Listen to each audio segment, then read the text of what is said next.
Hey everyone, welcome back to my YouTube channel. Hello aspirants. पहले तो मैं sorry बोल देती हूँ आप लोगों को कि वीडियो लाने में लेट हो गया।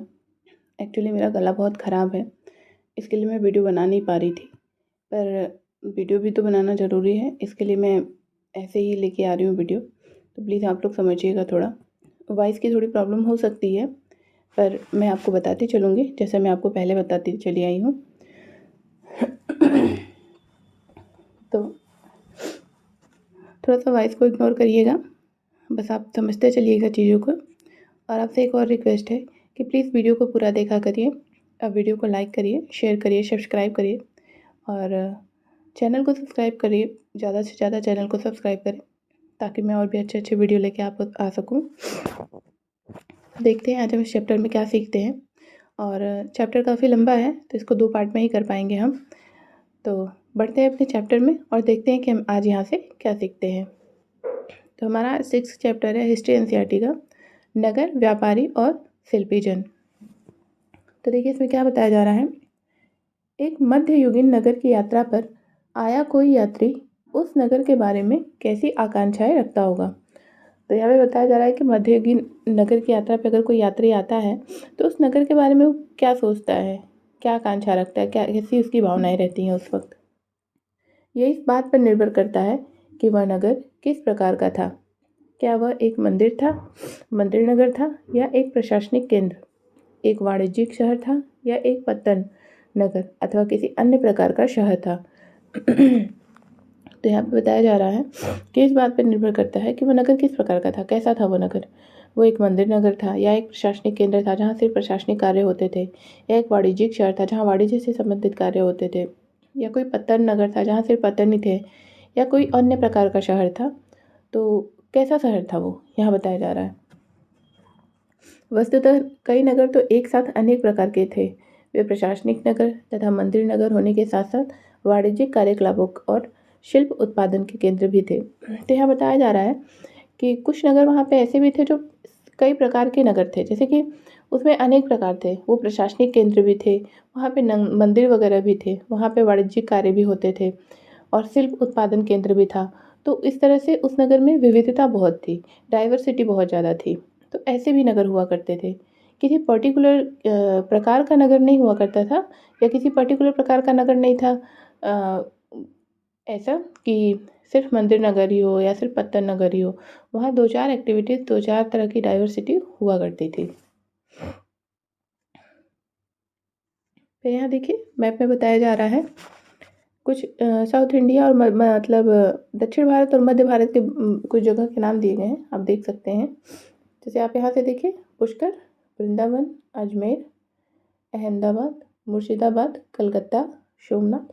तो ये जो सारी लोकेशन है इन सारी जगहों का, वो आप थोड़ा बस ध्यान दीजिएगा। जैसे यहाँ बरार हो गया, बीदर, बीजापुर, गोलकुंडा, कलाम, कमालपुरम, स्वामी मलाई, कांचीपुरम, तिरुवंतमलाई। आप कांचीपुरम नाम से आप समझ सकते हैं कि यहाँ से कुछ फेमस भी है काफ़ी। तिरुपति भी काफ़ी फेमस है, तिरुपति का लड्डू, कांचीपुरम की साड़ियाँ। फिर मद्रास, महाबलीपुरम, उदयपुर, तंजावुर, मदुरै।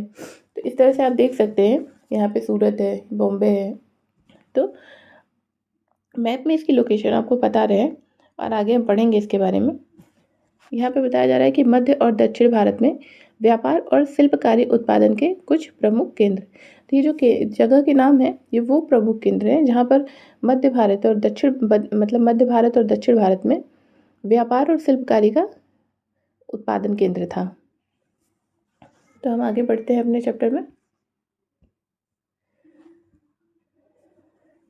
अब बताया जा रहा है प्रशासनिक केंद्र के बारे में, तो हम एक एक करके पढ़ते चलेंगे। सॉरी, गला खराब होने की वजह से थोड़ा प्रॉब्लम हो रही है। तो प्रशासनिक केंद्र के बारे में हम देख लेते हैं। यहाँ पे बताया जा रहा है कि अध्याय 2 में आपने चोल वंश के बारे में पढ़ा। आइए हम अपनी कल्पना के घोड़े पर सवार होकर चोल राजाओं की राजधानी तंजावुर, जैसा कि वह 1000 वर्ष पहले था, की यात्रा करते हैं। तो चोल वंश की जो राजधानी थी वो क्या थी? चोल राजाओं की राजधानी तंजावुर थी। तो अब हम वहाँ पर चलेंगे और इमेजिनेशन करते चलिएगा। जो भी मैं यहाँ बताती चलेंगी आप उसको इमेजिन करते चलिएगा कि आप उसको ऐसा देख रहे हैं। तो आप इसको ज़्यादा कनेक्ट कर पाएंगे। ये आप देखते हैं, वर्ष में 12 महीने बहने वाली कावेरी नदी इस सुंदर नगर के पास से बहती है। तो यहाँ पे आपको एक फैक्ट पता चलेगा कि तंजावुर के पास से कावेरी नदी बहती है, ये ध्यान रखना है आपको। राजा राजराज चोल निर्मित राजराजेश्वर मंदिर की घंटियाँ बजती हुई सुनाई देती हैं। तो ये हमने पढ़ा था पहले भी कि जो चोल राजा थे राजराज, उन्होंने राजराजेश्वर मंदिर का निर्माण करवाया था। ये नाम से आप कनेक्ट कर सकते हैं, राजराजेश्वर राजराज चोल। लोकनगर के वास्तुकार कुंजर मल्लन राजराज पेरुथच्चन की वास्तुकला की प्रशंसा करते हुए नहीं थकते हैं। अच्छा, यहाँ एक और चीज़ ध्यान दीजिएगा, हम चोल के बारे में पढ़ रहे हैं तो राजराजेश्वर मंदिर का निर्माण चोल राजा ने करवाया था। ये आप ध्यान देना है कि राजराजेश्वर मंदिर का निर्माण राजराज ने करवाया, ये तो आप समझ सकते हैं अगर ऑप्शन में दे, पर अगर राजा का नाम दिया जाए, वंश का नाम दिया जाए तो हम शायद ना समझ पाए। तो ये ध्यान रखिएगा कि राजराजेश्वर मंदिर का निर्माण चोल राजाओं द्वारा करवाया गया था, चोल राजा राजराज। हमें वास्तुकार का नाम इसलिए पता है क्योंकि उसने गर्व से अपने नाम को मंदिर की दीवार पर उत्कीर्ण किया।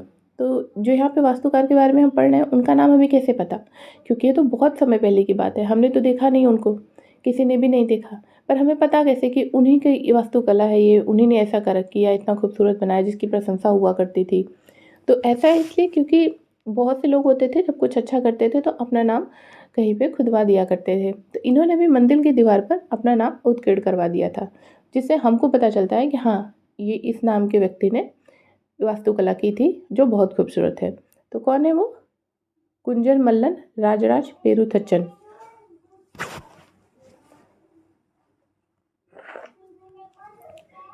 मंदिर के भीतर एक विशाल शिवलिंग स्थापित है। तो जो मंदिर इन्होंने बनवाया था, जिस मंदिर की वास्तुकला की थी, उसमें शिवलिंग स्थापित है, वो भी मंदिर के भीतर एक विशाल शिवलिंग स्थापित है। इस मंदिर के अलावा नगर में अनेक राजमहल हैं जिनमें कई मंडप बने हुए हैं। राजा लोग इन मंडपों में अपना दरबार लगाते हैं।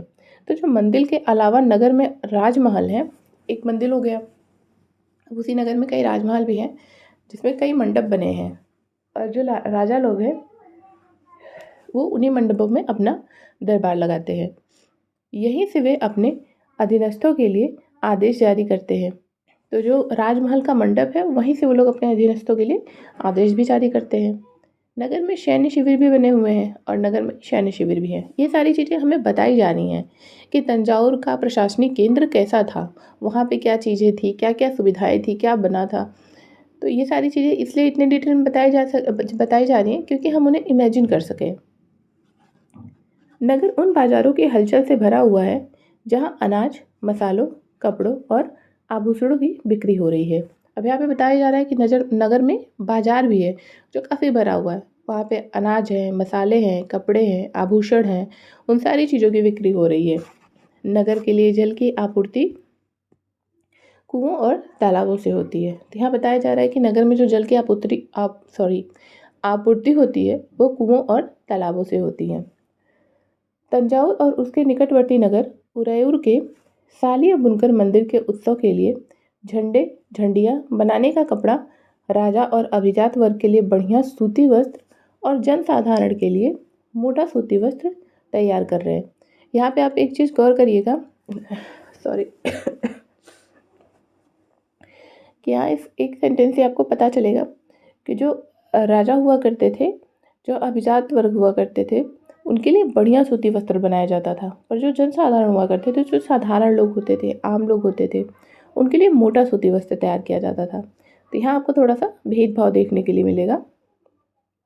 यहाँ से कुछ दूरी पर स्वामीमलाई में स्थापित अथवा मूर्तिकार उत्तम कांस्य मूर्तियाँ तथा लंबे सुंदर घंटा धातु के दीप बना रहे हैं। तो यहाँ पे ऐसी चीज़ें बताई जा रही हैं कि वहाँ पे जैसे हम किसी चीज़ को इमेजिन करते हैं, आप कहीं किसी जगह पे विजिट करिए तो आप देखेंगे कि कहीं कुछ एक्टिविटी हो रही है, कहीं कुछ एक्टिविटी हो रही है। तो ये उसी तरह बताया जा रहा है कि वहाँ पे एक मूर्तिकार कांच की मूर्ति बना रहा है।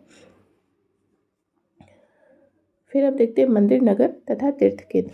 तो अब मंदिर नगर केंद्र जो तीर्थ केंद्र है वहाँ का, वो कैसा है तंजावुर का, हम वो देख लेते हैं। तंजावुर एक मंदिर नगर का भी उदाहरण है। मंदिर नगर नगरीकरण का एक अत्यंत महत्वपूर्ण प्रतिरूप प्रस्तुत करते हैं। नगरीकरण नगरों के विकास की प्रक्रिया है। मंदिर अक्सर समाज और अर्थव्यवस्था दोनों के लिए ही अत्यंत महत्वपूर्ण होते थे। तो अब यहाँ पे आप समझ सकते हैं कि मंदिर का निर्माण राजा अक्सर अपनी अपने वर्चस्व, अपनी प्रतिष्ठा को दिखाने के लिए बनाया करते थे। और मंदिर से जो भी चीज़ें आती थी, चढ़ावा आता था, जो भी कुछ आता था, उससे उनकी अर्थव्यवस्था में काफ़ी मदद मिलती थी। तो इस तरह से मंदिर क्या है, सामाजिक नज़र से और अर्थव्यवस्था की नज़र से बहुत महत्वपूर्ण हुआ करते थे। शासक विभिन्न देवी देवताओं के प्रति अपना भक्ति भाव दर्शाने के लिए मंदिर बनाते थे। जो शासक हुआ करते थे और जो देवी देवता होते थे, उनकी किस देवी देवता के प्रति भक्ति है, कि आसक्ति है, वो उस भक्ति को दिखाने के लिए मंदिर का निर्माण किया करते थे। वे मंदिरों को भूमि एवं धन अनुदान में देते थे, जिसकी आय से धार्मिक अनुष्ठान विधि विधान से संपन्न किए जाते थे। तो जो मंदिर की भूमि होती थी, वो उनको अनुदान में दिया करते थे, और जो भी उससे आय होती थी, उससे धार्मिक अनुष्ठान, धार्मिक कार्य होते थे, विधि विधान से संपन्न किए जाते थे। जो तीर्थयात्रियों तथा पुरोहित पंडितों को भोजन कराया जाता था और पर्वोत्सव मनाए जाते थे। मंदिर के दर्शनार्थी भी दान दक्षिणा दिया करते थे। तो आपको समझ में आ रहा होगा कि मंदिर केंद्र कैसा था। यहाँ पे बताया जा रहा है कांसा, घंटा धातु और लुप्त मोम तकनीक से कांस की जो मूर्ति बनाई जाती थी, वो कैसे बनाई जाती थी। ये इमेज आप देखिए, जिन लोगों ने श्री कृष्ण जी की कहानी पढ़ी होगी, सुनी होगी, देखी होगी, तो उन्हें पता होगा कि यमुना नदी में कालिया नाग निवास करता था, जो बहुत जहरीला था, और उसके जहर से काफ़ी नुकसान हुआ आसपास के लोगों को। यमुना नदी का पानी भी दूषित हुआ, वो लोग उस पानी का इस्तेमाल भी नहीं कर सकते। तो भगवान कृष्ण ने उसके फन पे अपना पैर रख के उसे काबू में किया था। ये वही इमेज दिखाया जा रहा है जो कांस्य की मूर्ति के रूप में बना है। यहाँ पे आप देख सकते हैं भगवान कृष्ण है और ये कालिया नाग है। फिर हम देखते हैं, कांसा एक मिश्र धातु होती है जो तांबे और रांगे के मेल से बनती है। तो कांसा जो है कोई सिंगल पर्टिकुलर धातु नहीं है, वो एक मिश्र धातु है जो दो चीज़ों से बनती है, तांबा और रांगा से। घंटा धातु में रांगे का अनुपात किसी भी अन्य किस्म के कांसे से अधिक होता है। तो जो घंटा धातु होता है उसमें रांगे का अनुपात बाकी के और जो धातु होते हैं उनसे अधिक ही होता है।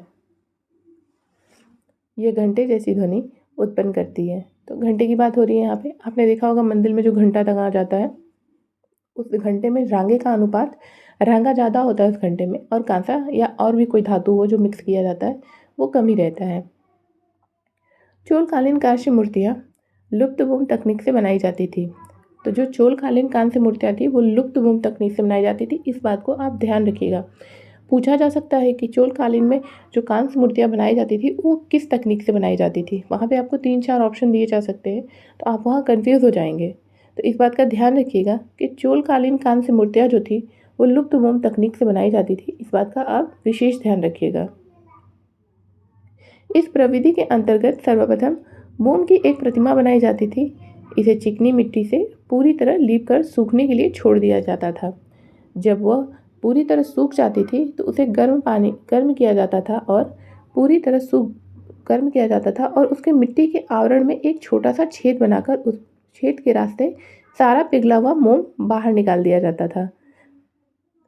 फिर चिकनी मिट्टी के खाली सांचे में उसी छेद के रास्ते पिघली हुई धातु भर दी जाती थी। जब वह धातु ठंडी होकर ठोस हो जाती थी तो चिकनी मिट्टी के आवरण को सावधानीपूर्वक हटा दिया जाता था और उसमें से निकली प्रतिमा को साफ करके चमका दिया जाता था। तो आपको समझ में आ गया होगा कि मोम का एक आवरण तैयार किया जाता था और उसके ऊपर एक चिकनी मिट्टी की परत बनाई जाती थी, उसका लेप लगाया जाता था। तो मोम की प्रतिमा बना के उस पर चिकनी मिट्टी का लेप लगाते थे। फिर वो क्या करते थे, उस मिट्टी में छेद करके जो अंदर मोम भरा हुआ है, अब आपने जैसे मोम की प्रतिमा बनाई गई, अब उसके ऊपर चिकनी मिट्टी लगाई, जब वो सूख गया तो मोम भी अंदर सूख गया, ऊपर से मिट्टी भी सूख गई, तो आपका एक सांचा तैयार हो गया। अगर अब उस मोम का जो मिट्टी की प्रतिमा बनी है उसमें छेद करके और उसमें से जो मोम है उसको पिघलाकर बाहर निकाल देते हैं तो वो एक मिट्टी का खोखला सांचा तैयार हो जाएगा। और फिर उसी सांचे में ये धातु को पिघलाकर डाल दिया जाता था और जब वो ठंडा हो जाता था, ठोस रूप ले लेता था।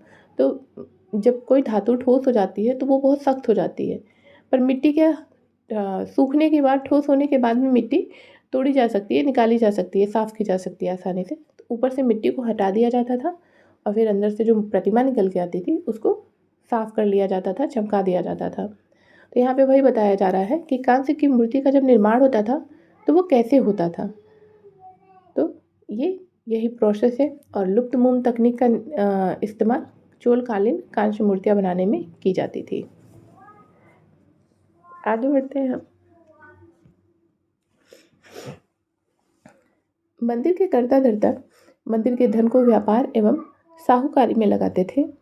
शनय शनय समय के साथ बड़ी संख्या में पुरोहित, पुजारी, कामगार, शिल्पी, व्यापारी आदि मंदिर तथा उसके दर्शनार्थियों एवं तीर्थयात्रियों की आवश्यकताओं को पूरा करने के लिए मंदिर के आसपास बसते गए।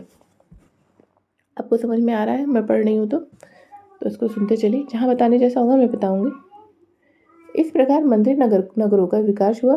तो मंदिर नगर का विकास कैसे हुआ, आपको इस सेंटेंस से समझ में आ गया होगा कि जो मंदिर के कर्ता धर्ता हुआ करते थे वो लोगों की आवश्यकताओं को पूरा करने के लिए मंदिर के आसपास ही बसते गए और इस तरह से मंदिर नगर का निर्माण हुआ, जहाँ पे मंदिर से रिलेटेड लोग रहते थे, जो वहाँ के पुरोहित हुआ करते, पुजारी, कामगार, शिल्पी, जो मंदिर में शिल्प का काम करते थे, जो मंदिर के आसपास व्यापारी का काम करते थे, फूल वगैरह बेचना, ये सारी चीज़ें। तो इस तरीके से मंदिर नगर का विकास हुआ। तो अभी आपको समझ में आया जो हमने स्टार्टिंग में पढ़ा था कि वो नगर कैसा है, क्या वो मंदिर नगर है। तो मंदिर नगर का मतलब यही होता है, आपने जो अभी सुना, हमने जो भी बताया वही है मंदिर नगर। कि मंदिर से में काम करने वाले लोग जो होते हैं, मंदिर से जुड़े हुए जो लोग होते हैं, वो जब एक जगह बसने लगते हैं तो वही मंदिर नगर हो जाता है। इसी रीति से मंदिरों के चारों ओर अनेक नगरों का आविर्भाव हुआ, जैसे मध्य प्रदेश में भिल्ल, स्वामिन, भीलसा और विदिशा और गुजरात में सोमनाथ। तो यहाँ पे बताया जा रहा है कि इसी रीति से मंदिर के चारों ओर अनेक नगरों का आविर्भाव हुआ और उसमें एग्जाम्पल बताया जा रहा है कि मध्य प्रदेश में भिल्ल, स्वामिन, भीलसा या विदिशा का निर्माण और गुजरात में सोमनाथ नगर का। कुछ अन्य महत्वपूर्ण मंदिर नगर तमिलनाडु में कांचीपुरम तथा मदुरई और आंध्र प्रदेश में तिरुपति है।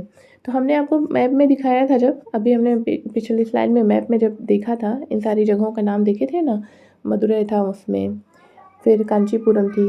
तो ये सारी चीज़ें आपको ध्यान रखनी है। तिरुपति भी हमने देखा था वहाँ पे, तो उसका लोकेशन कहाँ है वहाँ पे और वो किस चीज़ के लिए फेमस है, ये ध्यान रखिएगा आप। तीर्थ स्थल भी धीरे धीरे नगरों के रूप में विकसित हो गए। वृंदावन उत्तर प्रदेश में है जो स्थित है, और तिरुवंतमलाई जो तमिलनाडु में स्थित है। ऐसे नगरों के दो उदाहरण हैं।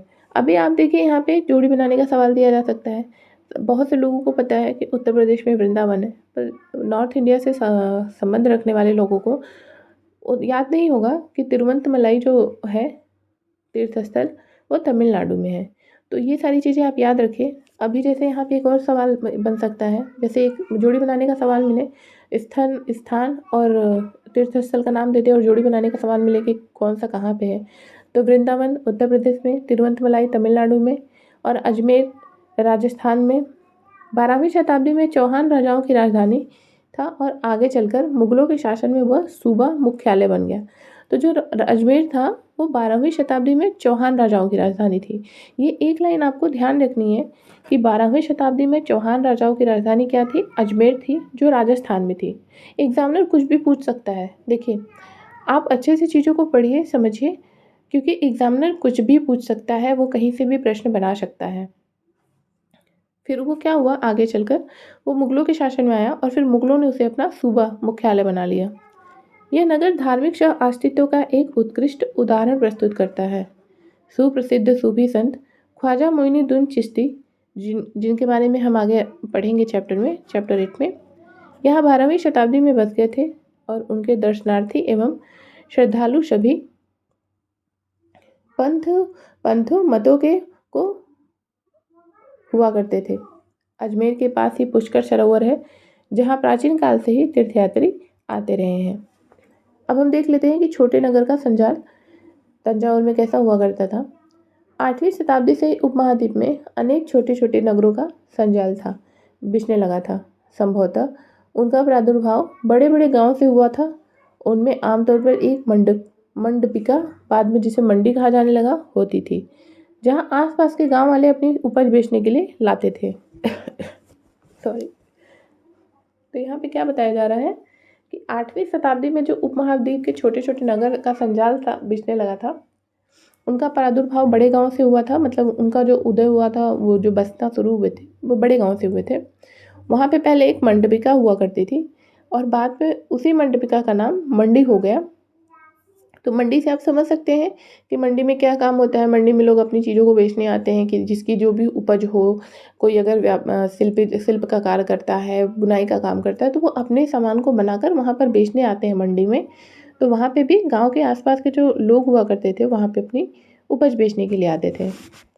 उनमें ऐसी गलियाँ थी जहाँ दुकानें एवं बाजार थे, जिन्हें हट, तो हट आप नाम शायद बहुत से लोग नहीं जानते होंगे, पर हट का मतलब बाजार होता है। बाद में हाट कहा जाने लगा। हाट आपने सुना होगा।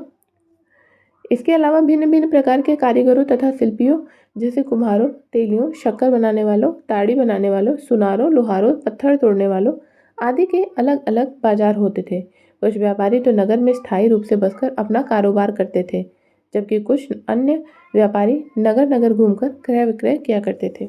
आप उसको आज से कनेक्ट करिए।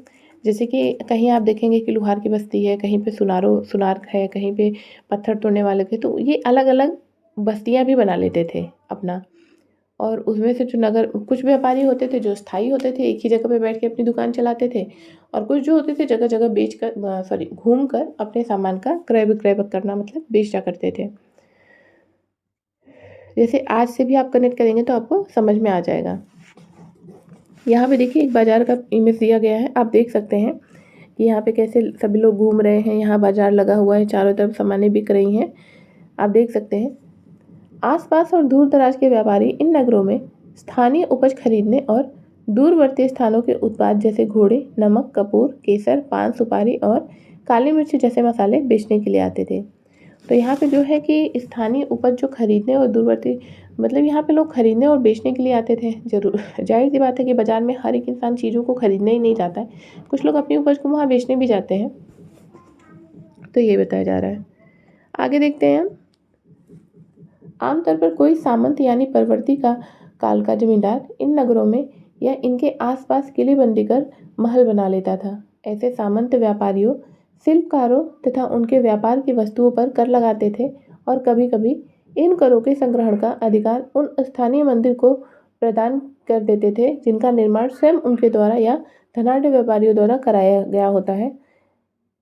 गया था। ऐसे अधिकारों का उल्लेख अभिलेखों में किया गया है जो आज भी पाए जाते हैं। तो यहाँ पे क्या बताया जा रहा है कि जो आमतौर पर कोई सामंत या जमींदार नगर में हुआ करते थे या उनके आसपास किलेबंदी बनाकर महल बना लेते थे, जो जमींदार थे या सामंत थे, तो जो ऐसे सामंत व्यापारी थे या शिल्पी जन थे, उनके जो व्यापार की वस्तु पर कर लगाया जाता था, वो कभी कभी कर के संग्रहण का जो अधिकार होता था, जो कर का संग्रहण का काम होता था, वो स्थानीय मंदिर को प्रदान कर दिया जाता था। और या ऐसा हो सकता है कि वो स्थानीय मंदिर या तो स्वयं उनके द्वारा बनवाया गया हो, जिन्होंने जो कर दे रहे हैं, या फिर जो धनाढ्य व्यापारी हुआ करते थे उनके द्वारा बनवाया गया होता था। और ये सारी चीज़ें हमें कैसे पता चलती हैं? अधिकारों का उल्लेख जो यहाँ बताया जा रहा है, वो जो अभिलेख मिले हैं, तो उस अभिलेख में ये सारी चीज़ें मिली हैं। फिर यहाँ पे देखिए एक इमेज दिखाया जा रहा है जिसमें लकड़ी पर नक्काशी करता हुआ एक कारीगर। तो ये कारीगर है जो लकड़ी के ऊपर नक्काशी कर रहा है, आप देख सकते हैं। फिर बाजारों पर कर, यह राजस्थान से प्राप्त एक 10वीं शताब्दी के अभिलेख का सारांश है, जिसमें वे शुल्क दिए गए हैं जो मंदिर प्राधिकारियों द्वारा वस्तुओं के रूप में वसूल किए जा सकते हैं। शक्कर और गुड़, रंग, धागा, रुई, नारियल, नमक, सुपारी, मक्खन, तिल के तेल और कपड़े पर कर लगाए जाते थे। इसके अलावा व्यापारियों पर धातु की चीज़ें बेचने वालों, आसवकों, तेल, पशु चारे और अनाज के बोरों पर भी कर लगाए जाते थे। तो आप देख सकते हैं कि कैसी कैसी चीज़ों पे कर लगाए जाते थे उस वक्त बाजार में। तो इससे आपको पता चल रहा होगा कि हर एक चीज़ पे उस समय भी कर हुआ करते थे।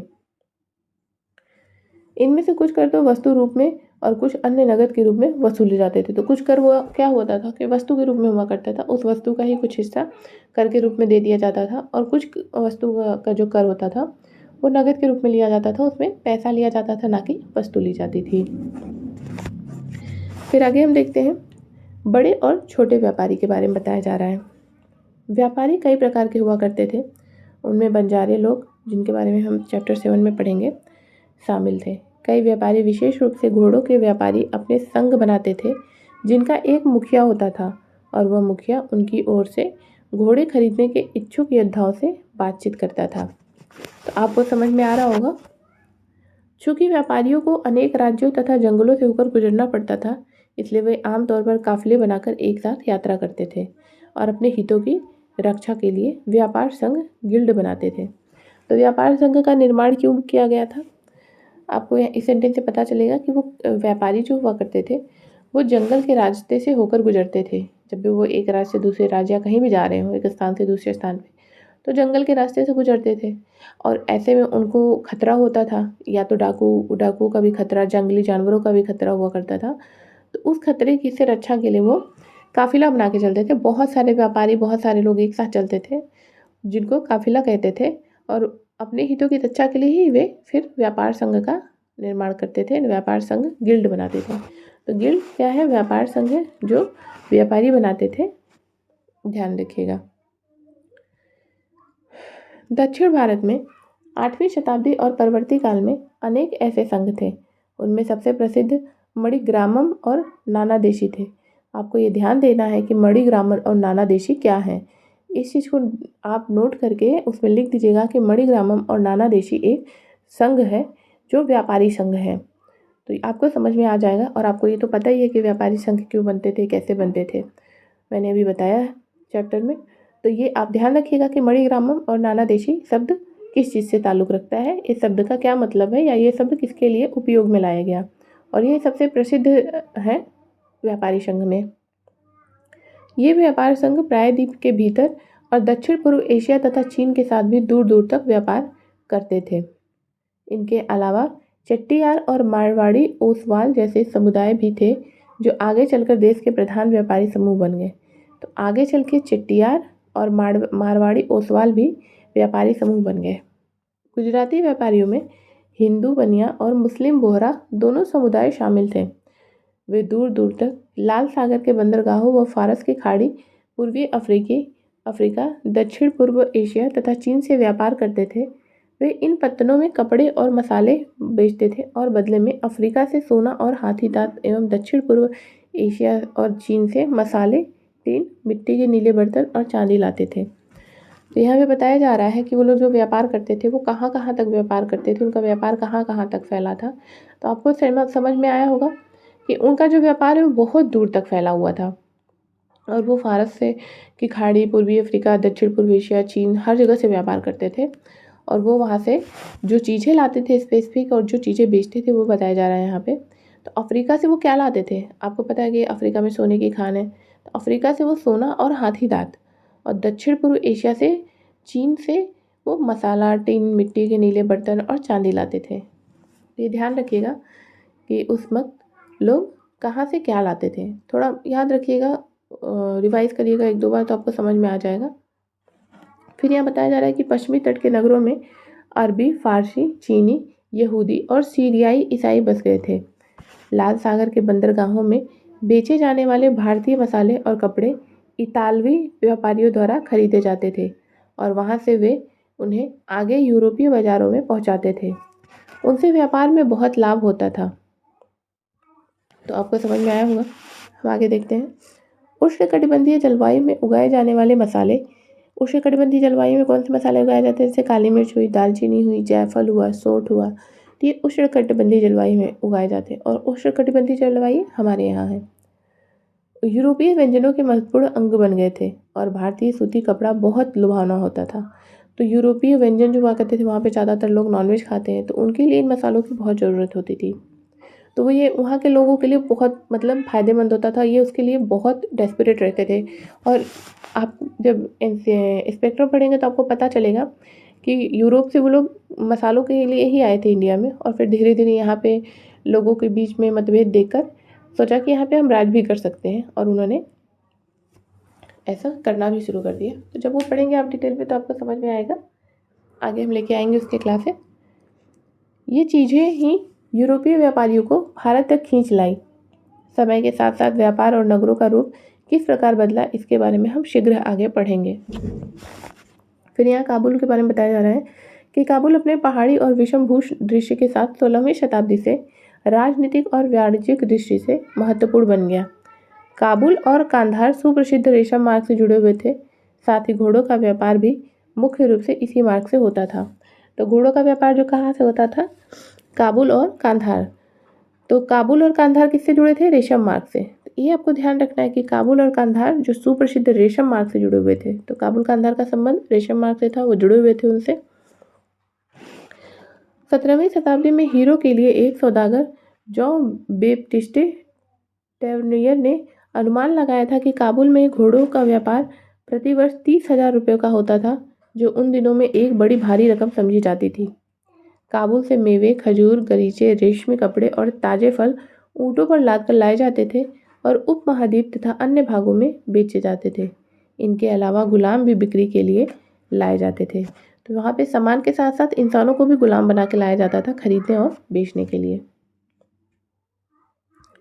फिर यहाँ पे देखिए एक पीतल के मोमबत्ती दान पर काला आवरण। आप देख सकते हैं एक पीतल का मोमबत्ती दान है और इस पर किस तरह से काले रंग से नक्काशी की गई है, उसको डिजाइन किया गया है, यहाँ पे इमेज में बताया जा रहा है। अब हम शिल्प के बारे में पढ़ेंगे, नगरों में शिल्प। तो देखते हैं, बीदर के शिल्पकार तांबे तथा चांदी में जड़ाई के काम के लिए इतने अधिक प्रसिद्ध थे कि इस शिल्प का नाम ही बीदरी पड़ गया। तो शिल्प काम के लिए सबसे ज़्यादा प्रसिद्ध कौन थे? बीदर के लोग। बीदर के जो शिल्पकार थे वो तांबे और चांदी में जड़ाई के काम के लिए बहुत अधिक प्रसिद्ध थे। तो इस बात का आप ध्यान रखिएगा और इसी वजह से वहाँ के जो शिल्प का नाम पड़ा बीदरी पड़ गया। पांचाल अर्थात विश्वकर्मा समुदाय, जिसमें सुनार, कसेर, लोहार, राजमिस्त्री और बढ़ई शामिल थे, मंदिरों के निर्माण के लिए आवश्यक थे। इसके अलावा वे राजमहलों, बड़े बड़े भवनों, तालाबों और जलाशयों के निर्माण में भी अपनी महत्वपूर्ण भूमिका अदा करते थे। तो जो वो राजमहल में बड़े बड़े भवन, तालाब, जलाशय का निर्माण हुआ करता था, उसमें भी ये लोग सहयोग देते थे। इसी प्रकार शलियार या कैकोलार जैसे बुनकर भी समृद्धशाली समुदाय बन गए और वे मंदिरों को भारी दान दक्षिणा दिया करते थे। तो ये भी ध्यान रखिएगा, यहाँ पे जो नाम दिया जा रहा है सालियार और कैकोलार, वो बुनकर हुआ करते थे। इनका ये अगर नाम देके पूछ ले कि इनका संबंध किससे है, बुनाई करने से या शिल्पकार से या इससे उससे, तो आप उसमें ध्यान रखिएगा इस बात को। वस्त्र निर्माण से संबंधित कुछ अन्य कार्य जैसे कपास को साफ करना, काटना और रंगना भी स्वतंत्र व्यवसाय बन गए थे, जिनके लिए विशेषज्ञता की आवश्यकता होती थी। तो अभी देखिए यहाँ कई तरह के व्यापार हुआ करते थे। अब सूती कपड़ा बनाना होगा तो उसके लिए कपास की तो ज़रूरत पड़ेगी ना, और कपास आपको बिल्कुल कपड़ा बनाने के लिए बिल्कुल वैसे तो अवेलेबल नहीं होगा, उसको साफ़ करना होता है, काट के रंगना भी होता है कपड़े के लिए। तो उसका भी एक अपना व्यापार बन गया कि जहाँ सिर्फ कपास को साफ़ किया जाता था, उसको काटा जाता था, रंगा जाता था, ये भी एक अलग से व्यापार बन गया। आगे बढ़ते हैं हम। यहाँ पे देखिए एक शॉल का बॉर्डर का इमेज दिखाया जा रहा है, जो आप देख सकते हैं। कपास के कपड़े को काटना, रंगना और फिर इस तरह से उसको डिजाइन करना, ये आप देख सकते हैं। ये डिजाइन बनने के बाद किया जाता है शॉल के बॉर्डर पे। तो देख सकते हैं कि किस तरह से काम हुआ करता था उस वक्त। हम तब भी बहुत मतलब हम हमारे अंदर तब भी काबिलियत थी, अब भी है। तो आप शुक्र मनाइए कि आप भारत के वासी हैं, जहाँ पे इतनी अच्छी चीज़ें हुआ करती थी और कोई ऐसी चीज़ नहीं जो हमारे यहाँ उपलब्ध नहीं हुआ करती थी। हर चीज़ हमारे यहाँ अवेलेबल थी। हमारे यहाँ से आप अच्छा खासा व्यापार होता था। तो अब आपको समझ में आया होगा कि जो जो चीज़ें हमारे यहाँ नहीं पाई जाती हैं, जो हमारे यहाँ मूलतः नहीं होती हैं, वो हमारे यहाँ कैसे आई? क्योंकि व्यापार हुआ करता था, व्यापार में उन सारी चीज़ों का लेन-देन हुआ करता था। तो इसलिए हमारे यहाँ वो सारी चीज़ें भी आई जो यहाँ की मूलतः नहीं है, मूल नहीं है। तो गला ख़राब होने की वजह से मैं ज़्यादा लंबा नहीं कर पाऊँगी, तो यहीं पे वीडियो को समाप्त करती हूँ। आशा करती हूँ कि आपको वीडियो अच्छा लगा होगा। अगर वीडियो अच्छा लगता है तो प्लीज़ वीडियो को लाइक करिए, शेयर करिए, सब्सक्राइब करिए चैनल को, और आपसे रिक्वेस्ट है कि प्लीज़ वीडियो को पूरा देखिए, तभी आपको समझ में आएगा कि आपको आपके लिए कितना इम्पोर्टेंट है ये। मिलते हैं आपसे अगले वीडियो में, तब तक के लिए thanks for watching, keep supporting. मिलते हैं, तब तक ध्यान रखिए अपना, मोटिवेटेड रहिए, पढ़ते रहिए। बाय।